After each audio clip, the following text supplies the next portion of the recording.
So I'm here with author Adeola Oladele. How are you doing today? I'm well, well. How are you doing? I'm excellent. You're the author of the book Road to Self. Can you talk a little bit about how you came up with the title for the book and like decided to write it? So apparently I'm realizing, or yeah, still realizing that I've gone through a lot, and in the midst of that, in my 30s, and realizing that those things actually led me to knowing who I am, and still processing and trying to figure out who I am, and helping other people actually be who they're supposed to be helped me to write the book, which is why I figured if this is my story on a journey to figuring out who I am, then I think the perfect name for the book should be Road to Self.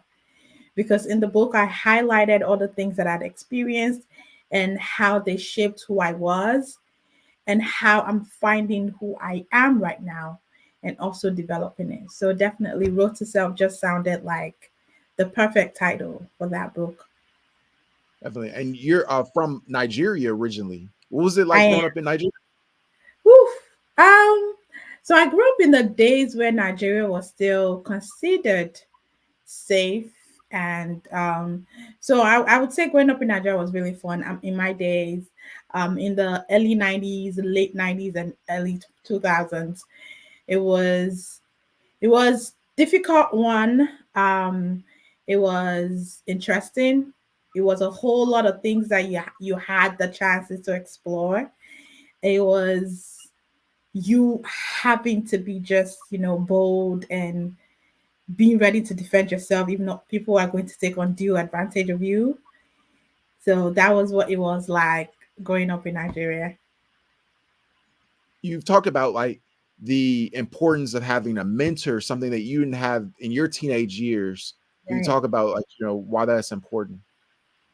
So I believe that it is important to have somebody that helps you through life issues, because even God, when He created all of us, right, He didn't create everybody to be alone, which is why He gave Adam Eve when He created Adam and saw that Adam was alone. So definitely leaning into somebody, especially when you're going through difficult moments and difficult times, helps you to actually navigate those situations. So it's important to find a mentor, especially somebody that has experience with what you are dealing with at the moment, because they're able to help you to navigate through those times.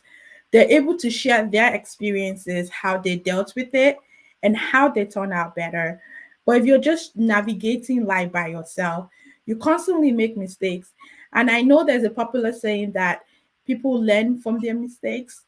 I would say, can you learn from other people's mistakes and don't make the same mistake so that your life can be better for it? So, definitely finding a mentor helps you to, number one, protect yourself from unnecessary heartbreaks. Number two, knowing which turns to make, knowing how to navigate situations. So, absolutely, yeah. And now you mentor young girls yourself. Like, can you I talk a do. little bit about like, being a mentor and Mhm. So, I actually started mentoring young girls before I decided to write my book. And since then, I felt like I found this fulfillment to life. And I am being who I wish I had when I was their age.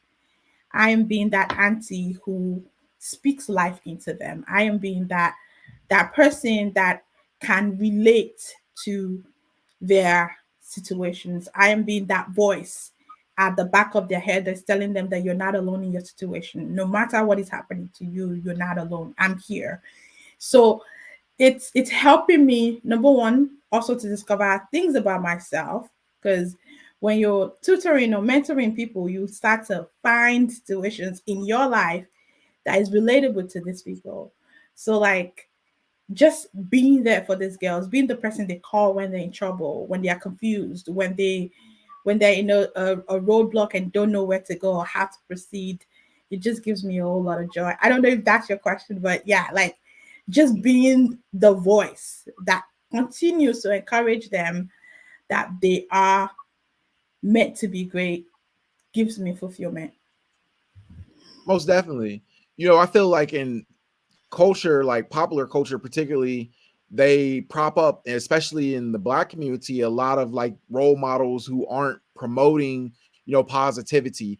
Right. Sexy Red comes to mind, and I don't want to pick on anybody, but like, she has like a lip gloss line, and the lip glosses are like, named after STDs like gonorrhea and Oh, stuff like that. What do you think about, when you see things like that in the culture, and like, the lack of positive female role models in popular culture?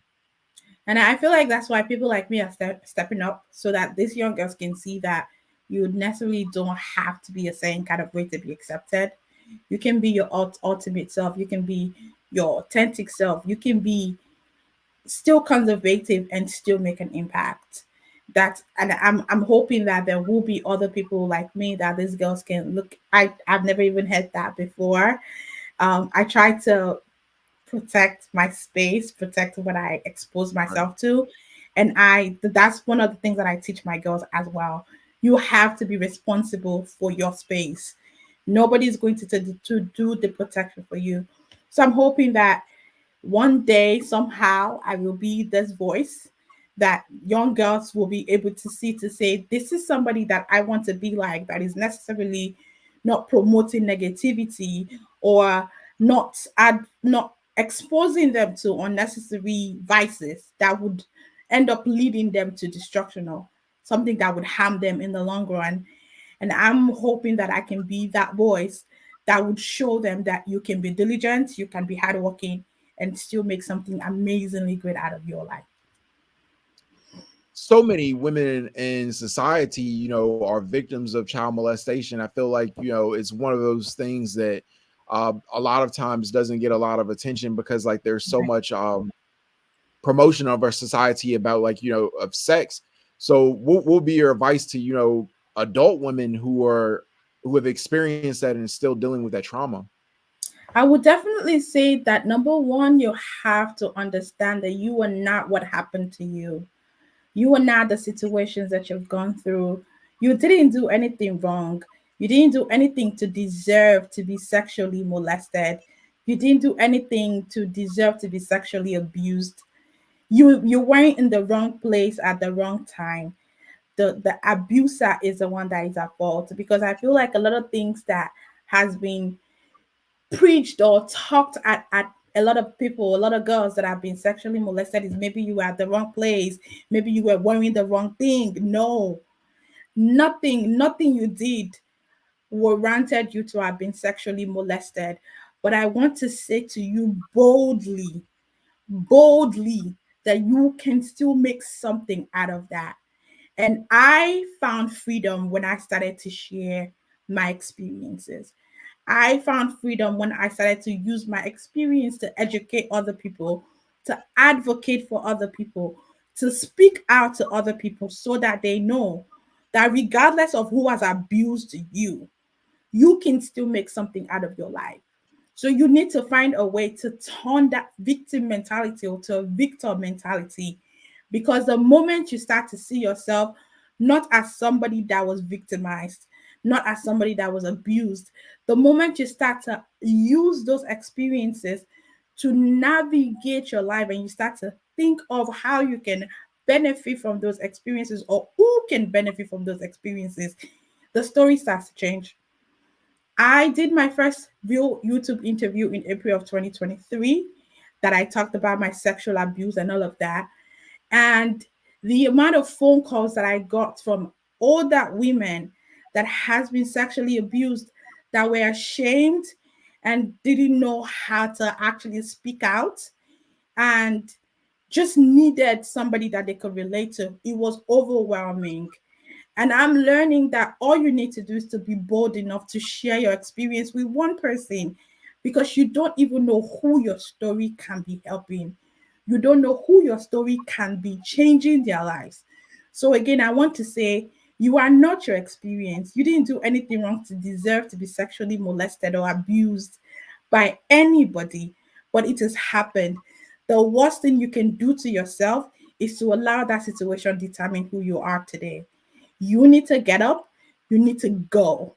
You need to make sure that you shut down those voices that's telling you you are the victim, because you are not the victim. You overcame that. Because imagine, you were abused, you were molested, you were casted down, but you're still here. There are people that were abused and molested that didn't make it this far, but you did, which means there's something out there for you. You just need to be ready to get it. That's what I'm going to say. Wow. And you have plans like, to create a nonprofit for, girls who've been abused. Could you tell me a little bit about like that? So definitely, actually, working towards that. So this is going to be like an organization that reaches out to girls that has been sexually abused but don't want to come out or don't want to openly say it. I'm hoping to be able to have like a team that they can go to in private that will teach them how to be confident in themselves, because I know that when abuse and molestation enters into a girl's life, it takes away your self confidence, it takes away your belief in yourself, it takes away your ability to be able to see anything good in you. So, the goal of my organization is to be able to return that confidence that has been stolen from them by their abuser, is to be able to show them the way to navigate those experiences and to make something out of their lives.